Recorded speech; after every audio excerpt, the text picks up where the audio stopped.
11-kvartal, 2 xona 58 kvadratli uyimiz Yevro remontdan chiqdi. Obzorlarni ko'rsatamiz. Ko'chalari, dvorlari keng. Detskiy bilashatkalari ham bor. Mashina qo'yishdan muammo yo'q, parkovkalari bemalol. Uyimiz 3-etajda, 1-pod'ezd. Bitta obzorlarni ko'rsatamiz. Uyimizga kirib kelganimizda o'ng qo'limizda zalimiz joylashgan. Sifatli jihozlar bilan to'ldirib qo'yganmiz uyimizni. Eshikdan kirib kelganimizda to'g'rida kuxnyamiz.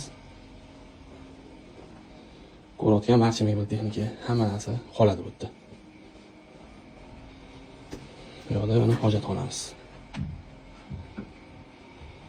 Bu yoqda vannaxonamiz.